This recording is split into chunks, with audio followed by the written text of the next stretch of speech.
Hello student, last class में हमने topic किया था magnetic field due to a current carrying coil.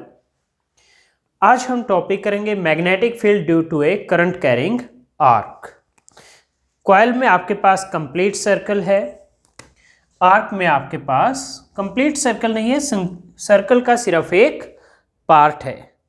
मान लीजिए ए बी ये पार्ट है और इसमें करंट आई है। ओके, तो टॉपिक का नाम है magnetic field due to a current carrying arc.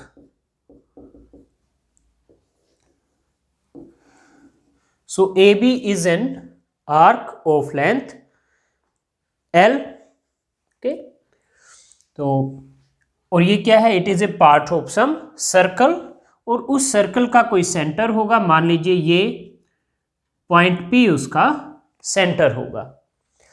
तो arc AB is a part of a circle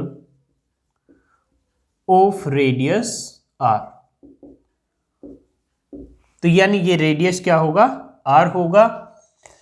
P is centre of circle और जिस सर्कल का ये आर्क ए बी हिस्सा है उसका सेंटर है P।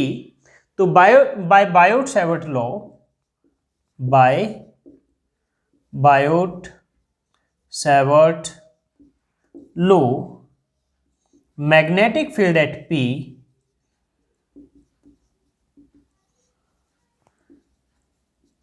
अगर पूरी आर्क की वजह से निकालना है तो पहले आपको एक करंट एलिमेंट dl चूज करना पड़ेगा। उसकी डायरेक्शन क्या होगी, उसकी direction same as that of current होगी। ये dl है और इसकी डायरेक्शन ये होगी जो करंट की होगी। ओके, तो पॉइंट P का जो पोजीशन वेक्टर होगा dl के रिस्पेक्ट में वो ये हो जाएगा वेक्टर r, और इस वेक्टर r का मैग्नीट्यूड क्या होगा, रेडियस के इक्वल होगा, यानी कैपिटल R के इक्वल। ओके, और ये एंगल हमेशा क्या बनेगा, 90 डिग्री। क्यों, क्योंकि सरकमफ्रेंस रेडियस के हमेशा परपेंडिकुलर होती है। ओके, लेट ये जो टोटल एंगल है ये यहां से यहां तक ये थीटा है, यहां से यहां तक ये एंगल क्या है, थीटा है। ओके, तो ये dl आपने एक करंट एलिमेंट चूज किया है। तो magnetic field at P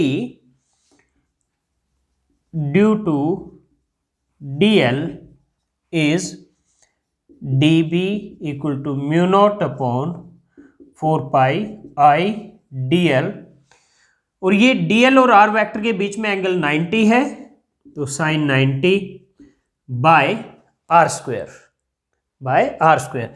r का मैग्नीट्यूड क्या है, रेडियस के इक्वल है, तो r स्क्वायर ये हो गया आपका। ओके, तो ये dB आ गया आपका mu not I dl, sine 91 होता है बाय 4 पाई r स्क्वायर। तो ये तो इस एलिमेंट की वजह से। कंप्लीट आर्क ए बी की वजह से क्या होगा, magnetic field at P due to arc A B is, let वो B होगा तो वो क्या होगा, dB का इंटीग्रेशन, तो integration mu not I by 4 pi r square dl। तो ये आपका हो जाएगा mu not I by 4 pi r square को आप बाहर ले लीजिए इंटीग्रेशन से, क्योंकि I भी कांस्टेंट है, रेडियस r भी कांस्टेंट है, म्यू नॉट और 4 पाई ये भी कांस्टेंट वैल्यूज हैं। तो कांस्टेंट इंटीग्रेशन से बाहर आ जाता है तो अंदर बचेगा इंटीग्रेशन dl। वेल, आपने पढ़ा है थीटा होता है L बाय R, तो L equal to R into theta. ये L क्या है, यहां पर L है आपका AB का लेंथ। एल क्या है, ए बी का लेंथ। तो यानी जो इंटीग्रेशन डीएल है ये भी क्या रिप्रेजेंट करेगा, ए से बी तक जो आर्क की लेंथ है तो वो एल के इक्वल होगा और वो किसके इक्वल होगा, आर इंटू थीटा के। ओके, आपने भाई ये ए से बी की जो लेंथ है, ये ए से बी ये क्या है, एल है, और आपने पढ़ा हुआ है theta equal to L by R होता है, तो एल आ गया आर थीटा। और ये जो इंटीग्रेशन डीएल है ये क्या है, ओवर द आर्क, डीएल आपका ये एलिमेंट था, तो ओवर द आर्क इसका इंटीग्रेशन क्या आएगा, ए से बी लेंथ के इक्वल यानी एल के इक्वल, और एल क्या है, आर इंटू थीटा। तो इंटीग्रेशन डीएल की मैं ये वैल्यू रख दूंगा आर इंटू थीटा, तो ये आ जाएगा mu not I by 4 pi R square into R theta. तो आर से नीचे स्क्वेयर की एक पावर कैंसिल हो जाएगी, तो B equal to mu not I theta by 4 pi R, ये आपका आंसर आ जाएगा। तो स्टूडेंट ये बहुत इंपॉर्टेंट फॉर्मूला है न्यूमेरिकल करने के लिए इस तरह के टॉपिक पर, जहां भी magnetic field due to a current carrying coil से रिलेटेड न्यूमेरिकल होगा, उसके लिए ये फॉर्मूला बहुत ज़्यादा इंपॉर्टेंट है। आर रेडियस है, थीटा ये एंगल है जो अंदर की तरफ बना है, जो आर्क सेंटर पर बना रही है वो है। जैसे for example for semi circle, अगर ये सेमी सर्कल होगा तो थीटा की वैल्यू क्या होती है, 180 डिग्री यानी पाई की इक्वल होगी। ओके, सेमी सर्कल कुछ इस तरह से होगा कि यहां पे सेंटर होगा, तो ये पूरा आपका थीटा बनेगा, तो ये किसके इक्वल होगा, 180 डिग्री यानी पाई रेडियन के इक्वल। तो यहाँ थीटा की वैल्यू पाई रखेंगे अगर, तो बी की वैल्यू क्या आएगी, mu not I pi by 4 pi R, pi से पाई कैंसल, तो mu not I by 4 R. तो ये आएगी magnetic field due to a current carrying coil, अगर वो सेमी सर्कल है तो उसके सेंटर पर। ओके, तो ये है magnetic field due to a current carrying arc, कहां पर है, और ये मैग्नेटिक फील्ड की वैल्यू सेंटर पर, पॉइंट पी कहां पर है, सेंटर पर है आर्क के। तो ये जो फॉर्मूला है ये सेंटर पर निकालने के लिए है, और न्यूमेरिकल भी मोस्टली जो आपको मिलेंगे वो सेंटर पर मैग्नेटिक फील्ड निकालने के लिए ही मिलेंगे। ओके, तो ये थ्योरेटिकल पार्ट था, आप इस फॉर्मूले को अच्छे से ध्यान रखिए। थीटा ये एंगल है जो ए बी आर्क यहां पर बना रही है।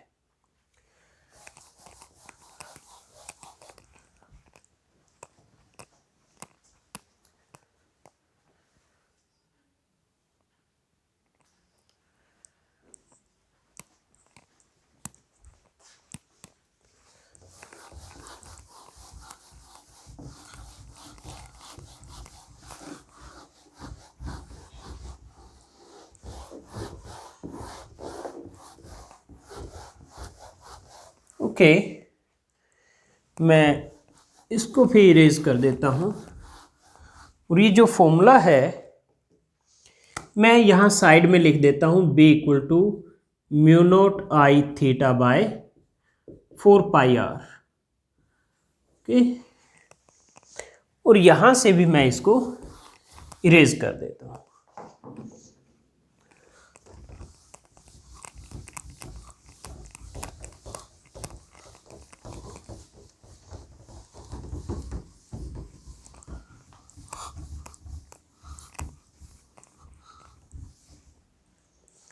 अब हम इससे रिलेटेड कुछ न्यूमेरिकल करते हैं जो आपने लास्ट क्लास में पढ़ा था, magnetic field due to a current carrying wire due to a current carrying coil. Okay, तो पहला क्वेश्चन है, आपके पास ये कॉइल है और इस कॉइल से टच करते हुए ये वायर है, वायर में करंट की डायरेक्शन ये है और कॉइल में करंट की डायरेक्शन ये है। करंट कॉइल में भी आई फ्लो कर रहा है और वायर में भी आई फ्लो कर रहा है, और जो रेडियस है वो आर है कॉइल का, radius of coil is R. तो एक तो कॉइल दी है जिसमें ये करंट इस डायरेक्शन में आई फ्लो कर रहा है, एक वायर है जो उसके साथ टच कर रही है, टेंजेंट है, इसमें भी करंट आई फ्लो कर रहा है। आपको मैग्नेटिक फील्ड निकालना है at the centre of coil. Find magnetic field at centre of coil. Well, centre of coil पर दो वजह से मैग्नेटिक फील्ड होगा, एक तो कॉइल की वजह से और एक इस वायर की वजह से। कॉइल की वजह से क्या होगा, कॉइल की वजह से सेंटर पर मैग्नेटिक फील्ड क्या होता है, mu not I by 2r। Okay, field let centre P है, तो field at P due to coil वो B1 है, तो वो होगा mu naught I by 2r। हमने ये डेरिवेशन किया था magnetic field at centre of the coil. और डायरेक्शन कैसे निकलेगी, राइट हैंड कर्ल रूल से। ये राइट हैंड है, इसकी फिंगर्स को कर्ल करो along the direction of current. Current इधर है ऐसे, तो फिंगर्स को भी मैंने ऐसे कर्ल कर दिया करंट के डायरेक्शन में, इस तरह से। तो थंब मेरा आपकी तरफ आ रहा है, आउटवर्ड, तो यानी B1 क्या होगा, आउटवर्ड। ओके, मैंने क्या किया, राइट हैंड फिंगर्स को along the direction of current curl किया, तो मेरा थंब आउटवर्ड आ रहा है, तो इसलिए B1 आउटवर्ड। दूसरा होगा वायर की वजह से, field at P due to wire B2। तो वायर की वजह से क्या होता है, ये डिस्टेंस क्या होगी, ये डिस्टेंस रेडियस r के इक्वल होगी, तो ये होगा mu naught I by 2πr। ये भी आपने डिराइव किया था, magnetic field due to a current carrying wire. इसकी डायरेक्शन क्या होगी, राइट हैंड कर्ल रूल। जो थंब है वो in the direction of current है, तो पॉइंट P ऊपर की तरफ है, तो इधर की तरफ देखिए मेरी जो फिंगर कर्ल कर रही है वो आउटवर्ड कर्ल कर रही है। पॉइंट P पर टेंजेंट क्या आएगी, ऐसे आउटवर्ड आएगी।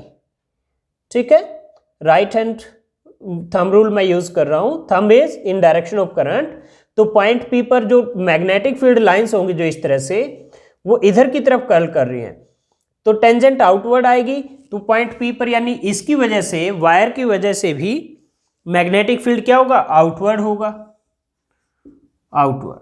तो दोनों आउटवर्ड है, सेम डायरेक्शन में है, तो नेट फील्ड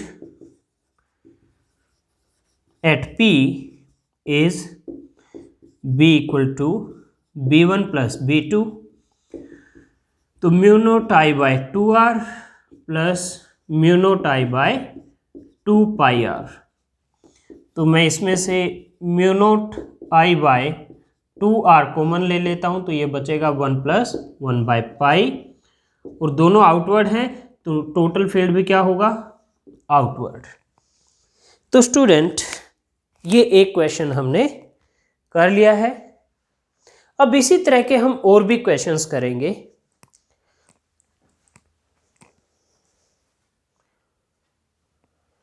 क्वेश्चन अगर आपको एक बार समझ ना आए तो आप वीडियो को बैक कीजिए, दोबारा से देखिए, आपको क्वेश्चन जरूर समझ आएगा। ओके, नेक्स्ट क्वेश्चन है,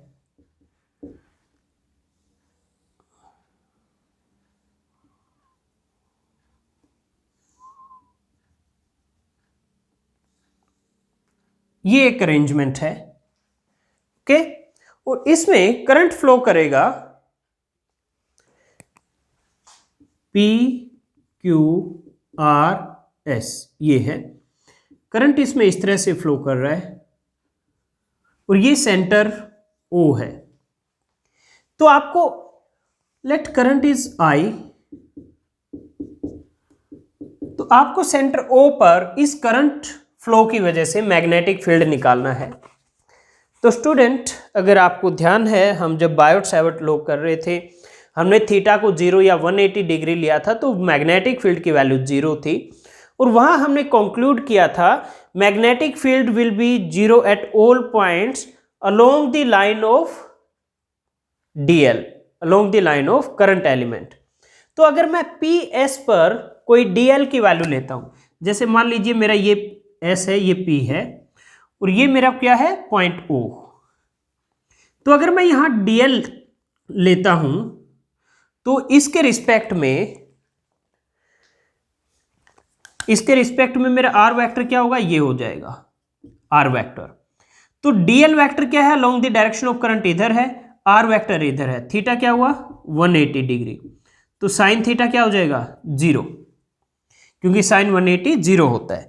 तो जो बायोट-सैवर्ट लॉ से d B equal to mu not upon 4 pi I d l sine theta by r square होता है, उसमें साइन थीटा क्या होगा 0, तो मैग्नेटिक फील्ड 0 हो जाएगा। जो डी बी होता है आपका mu not upon 4 pi I d L, इसमें करंट आई है इधर, साइन थीटा साइन 180 है इसमें बाय आर स्क्वायर, तो ये 0 है, तो ये क्या आ जाएगा फील्ड 0। तो इस वजह से पी एस और क्यू आर की वजह से तो फील्ड क्या आएगा पॉइंट ओ पर 0 आएगा। तो हम यहां क्या कैलकुलेट करना है, find net magnetic field at O. Okay, ये आपका एंगल अल्फा है, ये जो एंगल है ये अल्फा है। ओके, तो हम यहां लिखेंगे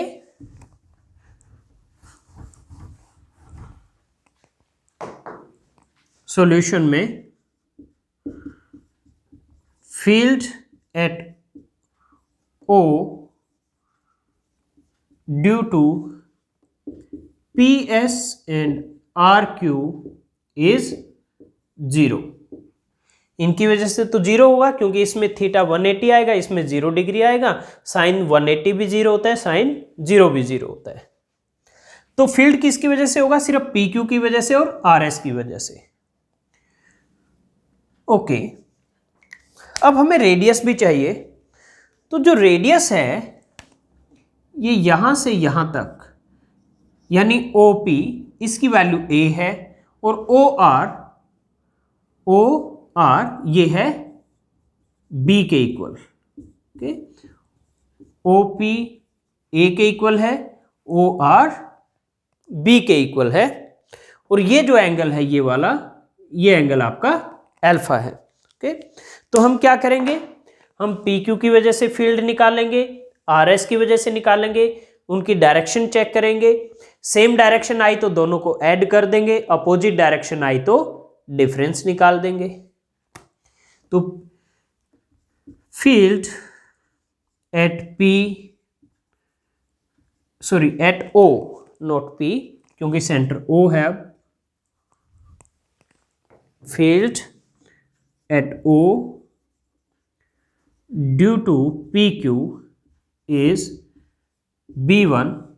तो ये वाला फॉर्मूला यूज होगा। पी क्यू क्या है, एक आर्क है, एंगल जो हमने यहाँ थीटा लिया था वो क्या लिया हुआ है, अल्फा लिया हुआ है, और रेडियस जो आर थी वो क्या है पी क्यू के लिए, ए है। तो ये हो जाएगा mu not I alpha by 4 pi ए। अब बात है डायरेक्शन की, right hand curl rule, fingers curl करो अलोंग द डायरेक्शन, यानी क्यू से पी कर दी मैंने, राइट हैंड की फिंगर क्यू से पी की तरफ, तो थंब आउटवर्ड आ रहा है, तो यानी इसकी वजह से फील्ड क्या आएगा, ये outward, mu not I alpha by 4 pi a outward. अब आर एस की वजह से निकालेंगे,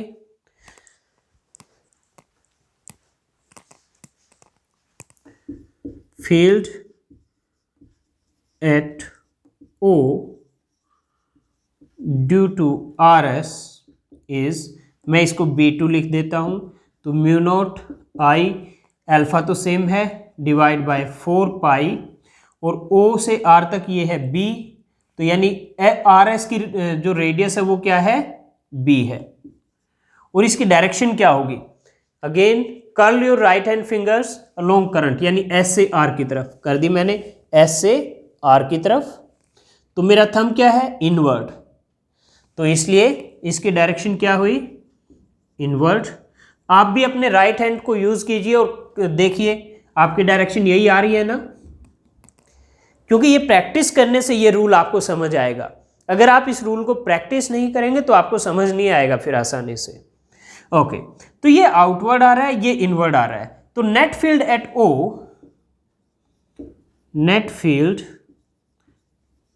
ओ इज, क्योंकि अपोजिट डायरेक्शन में एक आउटवर्ड एक इनवर्ड, तो डिफरेंस आ जाएगा B1 माइनस B2, तो mu not I alpha by 4 pi a minus mu not I alpha by 4 pi B. तो mu not I alpha by 4 pi common ले लीजिए, तो ये आएगा 1 by a minus 1 by B. तो ये आपका आंसर आ गया। ओके, तो ये सेकंड न्यूमेरिकल था स्टूडेंट। इसी तरह के और भी न्यूमेरिकल हम कर सकते हैं। तो मैं बोर्ड को क्लीन करता हूं और फिर आपके लिए नेक्स्ट न्यूमेरिकल लिखता हूं।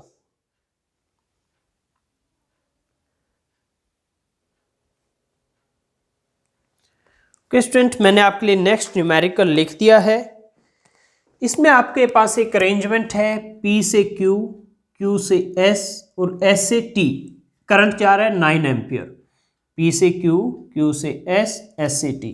तो यहाँ जो आर्क है Q से S तक, ये आर्क का सेंटर है O और ये एंगल 60 डिग्री बना रही है सेंटर पर। रेडियस है O से S तक, वो 10 सेंटीमीटर है। ओके, वेल जैसे इससे पहले मैंने एक्सप्लेन किया था कि PQ और ST की वजह से O पर मैग्नेटिक फील्ड 0 होगा। क्यों? क्योंकि वो इस पर आप कोई भी करंट एलिमेंट लोगे उसी की लाइन में लाई करेगा। इसी तरह इस पे कोई करंट एलिमेंट लोगे, पॉइंट O उसकी लाइन में लाई करेगा। ओके, तो आपको पॉइंट O पर मैग्नेटिक फील्ड निकालना है। Find magnetic field eight O। O क्या है? O है centre of arc QS। Okay, all right. तो रेडियस R दिया हुआ है 10 सेंटीमीटर, यानी 10⁻⁻1 मीटर। थीटा दिया हुआ है 60 डिग्री, तो इसको रेडियन में लिखोगे π/3 आ जाएगा। ओके, और करंट की वैल्यू दी हुई है 9 एम्पियर। ये वाला फॉर्मूला हम यूज करेंगे। तो B की वैल्यू क्या होगी? वेल, तो ये सॉल्यूशन है। B होगा mu naught I theta by 4 pi R। तो mu not bye 4 pi I, theta की वैल्यू क्या है? π/3 और R की वैल्यू है 10⁻⁻1। ओके, मैं इसको mu naught I theta bye R ऐसे लिखता हूं। म्यू नॉट बाय 4 पाई की वैल्यू 10⁻⁻7, आई की वैल्यू 9 और थीटा की वैल्यू क्या है? π/3 और R की वैल्यू है आपकी 10⁻⁻1। ओके, तो 10⁻, ये -1 ऊपर जाके +1 -6 इंटू 9/3 हो जाएगा आपका 3 और पाई की वैल्यू 3.14। तो ये आपका आ जाएगा 9.42 इंटू 10⁻⁻6 टेस्ला। ये आ जाएगा net magnetic field at centre O। और डायरेक्शन क्या होगी? Right hand curl rule. Direction of current है Q से S, तो मैं राइट हैंड की फिंगर्स को भी Q से S की तरफ, इस तरह Q से S की तरफ ऐसे कर्ल करूंगा, तो मैग्नेटिक फील्ड मेरा थंब के अलोंग होगा। थंब मेरा आ रहा है इनवर्ट, तो यह भी क्या होगा? इनवर्ट। तो स्टूडेंट, ये एक और क्वेश्चन था, ये भी आपका कंप्लीट हो गया। अब उसके बाद एक क्वेश्चन और करते हैं, तो मैं इसको क्लीन कर देता हूं और फिर वो क्वेश्चन लिखते हैं।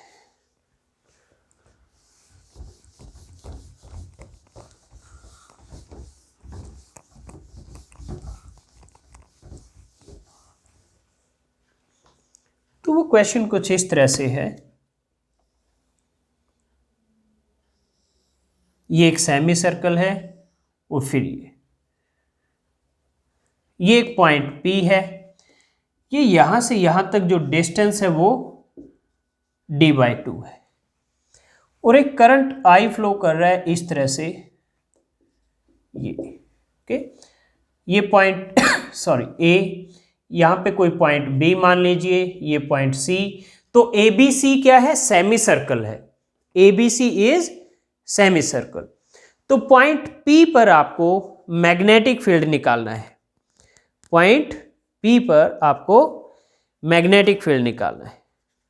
ओके, तो due to a current carrying wire आपने मैग्नेटिक फील्ड कैलकुलेट किया था एंड उसकी आपकी वैल्यू थी mu not I by 4 pi ए।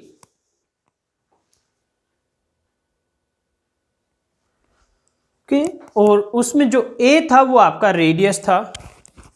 तो इस केस में रेडियस क्या होगा आपका, सॉरी यहां हमने एक मिस्टेक किया, ये डी है नोट डी बाई 2। ओके, तो रेडियस हो जाएगा डी बाई 2, इसका हाफ, ये आपका रेडियस हो जाएगा। यानी वायर 1 से, ये वायर 1 मान लेते हैं हम, ये वायर 2, तो वायर 1 से पॉइंट P की डिस्टेंस d बाई 2 है, वायर 2 से भी ये डिस्टेंस, ये भी कितनी हो जाएगी, d बाई 2 हो जाएगी। और रेडियस, ये रेडियस भी क्या हो जाएगी, d बाई 2। ओके, तो यहां पर एक स्पेशल केस बनता है वायर का कि वायर की यहां लेंथ नहीं दी हुई, तो infinite length and lies close to one end, point P lies close to one end A के नजदीक है। तो उसके बाद तो सेमी सर्कल शुरू हो गया ABC।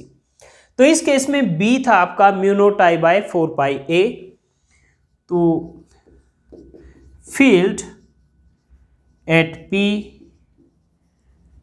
Due to wire 1 is B1 equal to mu not I by 4 pi A।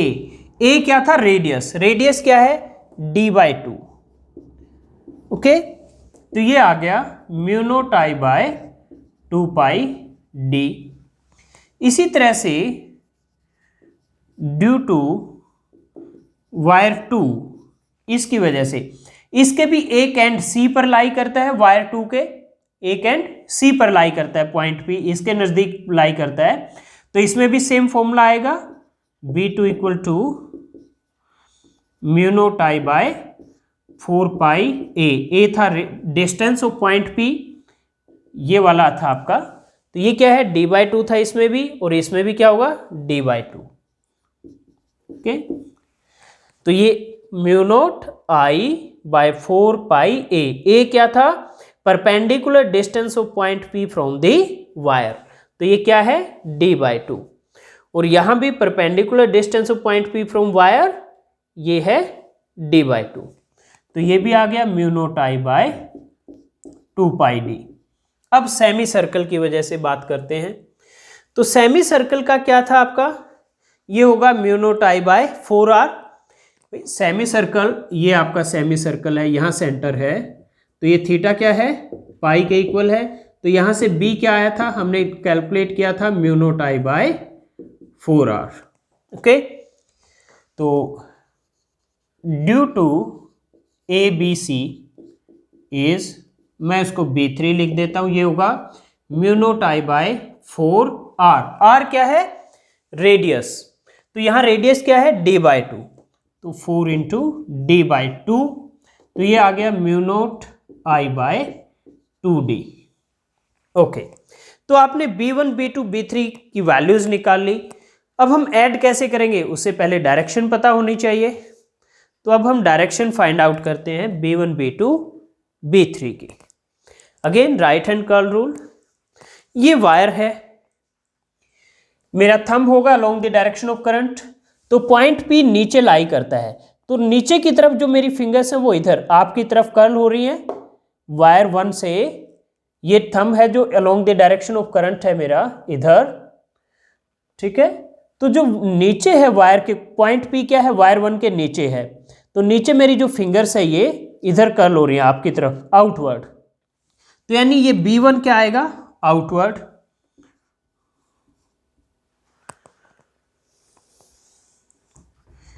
आप खुद से अपने राइट हैंड को यूज करके स्टूडेंट ये डायरेक्शन चेक कीजिए, आप प्रैक्टिस करेंगे तो आपको अच्छे से आएगी समझ में।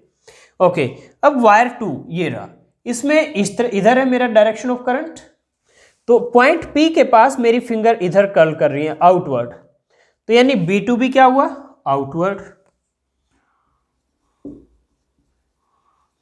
अब ABC की वजह से, ABC में भी क्या करना है मुझे, मेरी फिंगर्स कर्ल होंगे अलोंग द करंट। करंट ये है A से B C की तरफ, इधर है, ये करंट की डायरेक्शन है, ये रही, ओके, ये आपका करंट है इधर।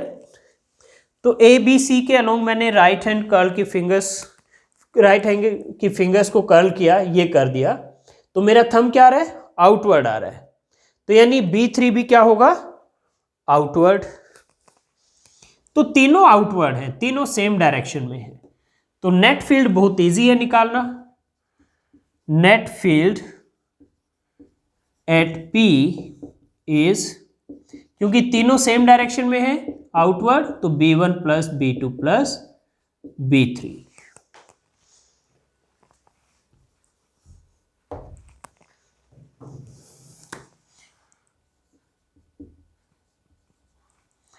तो B1 is mu not I by 2 pi D, B2 is mu not I by 2 pi D, और B3 is mu not I by 2D। तो ये हो गया आपका mu not I by 2 mu not I by 2 pi D plus mu not I by 2D। Okay, तो mu not I by 2D मैंने common ले लिया, तो ये आ गया 2 by pi plus 1। Mu not I by 2D मैंने common ले लिया, तो ये आ गया 2 बाय पाई प्लस 1, और तीनों ये आउटवर्ड हैं, तो ये भी क्या होगा, आउटवर्ड। तो ये आपका आंसर आ गया स्टूडेंट इस क्वेश्चन का। तो स्टूडेंट इसी तरह के बहुत सारे क्वेश्चंस हैं अलग अलग बुक्स में, आप प्रैक्टिस कीजिए कुछ एक क्वेश्चंस और आपको और कॉन्फिडेंस आएगा। बट स्पेशली मैं आपको कहूँगा कि जहाँ आपको right hand thumb rule use करने की ज़रूरत है, तो जब तक आप उसको खुद से प्रैक्टिस नहीं करेंगे आपको उसमें कॉन्फिडेंस नहीं आएगा। तो जहाँ भी ज़रूरत पड़ती है आप खुद से डायरेक्शन फाइंड आउट करने की कोशिश कीजिए। यहाँ मैंने आपको बताया है कैसे आपको यूज़ करना है, लिखवाया भी है कैसे यूज़ करना है। तो आप राइट हैंड रूल है जो ये, इसको अच्छे से प्रैक्टिस कीजिए, क्योंकि अगर आपको डायरेक्शन नहीं निकालनी आएगी तो आपको ये भी नहीं पता चलेगा किसको ऐड करो किसको सब्ट्रैक्ट करो। ओके, तो ये रूल बहुत इंपॉर्टेंट है सीखना, और आएगा आपको प्रैक्टिस करने से ही। तो इस रूल को प्लीज़ अच्छे से प्रैक्टिस कीजिए। तो इसके साथ ही आज की क्लास हम यहीं पर एंड करते हैं, नेक्स्ट क्लास में आपसे मिलते हैं।